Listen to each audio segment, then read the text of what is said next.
The Stork. Monday, March 28th. Early one morning, the wild geese who stood and slept on the ice in Vom Lake were wakened by long calls from the air.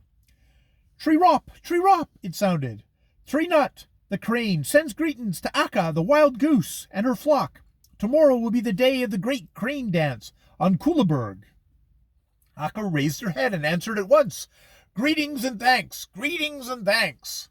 With that, the cranes flew farther, and the wild geese heard them for a long while, where they traveled and called out over every field and every wooded hill. Tree-nut sends greetings. Tomorrow will be the day of the great crane dance on Kullaberg. The wild geese were very happy over this invitation.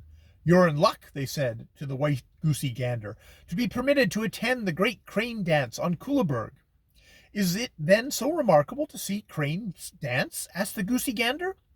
"It is something you've never dreamed about," replied the wild geese. "Now we must think out what we shall do with Thimbletot tomorrow, so that no harm can come to him, while we run over to Kullaberg," said Akka. "Thimbletot shall not be left alone," said the goosey gander. "If the cranes won't let him see their dances, then I'll stay with him." "No human being was ever permitted to attend the Animals' Congress at Kullaberg," said Akka, "and I shouldn't dare to take Thimbletot along. But we'll discuss this more at length later in the day. Now we must first and foremost think about getting something to eat." With that, Akka gave the signal to adjourn. On this day she also sought her feeding place a good distance away on Smear Fox account, and she didn't alight until she came to the swampy meadows a little south of Glmmng's castle. All that day the boy sat on the shores of the little pond and blew on reed pipes.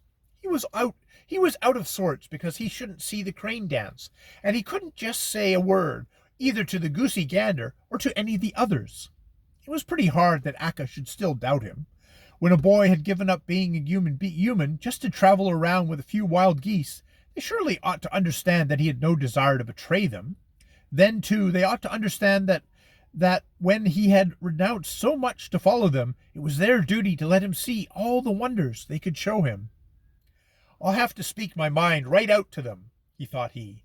But an hour after hour passed. Still he hadn't come round to it. It may sound remarkable, but the boy had actually acquired a kind of respect for the old leader goose. He felt that it was not easy to pit his will against hers. On one side of the swampy meadow, where the wild geese fed, there was a broad stone henge. Towards evening, when the boy finally raised his head to speak to Akka, his glance happened to rest on this hedge. He uttered a little cry of surprise, and all the wild geese instantly looked up and stared in the same direction. At first, both geese and boy thought that all the round gray stones in the hedge had acquired legs and were starting on the run. But soon they saw it was a company of rats who ran over it. They moved very rapidly and ran forward, tightly packed, line upon line, and were so numerous that, for some time, they covered the entire stone henge.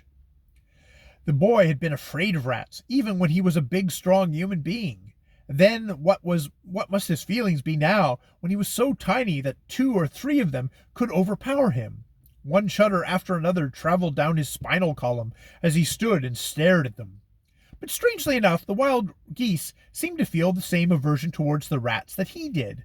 They did not speak to them, and when they were gone, they shook themselves as if their feathers had been mud-splattered. "Such a lot of grey rats about," said Iski from Vassapur. "That's not a good omen."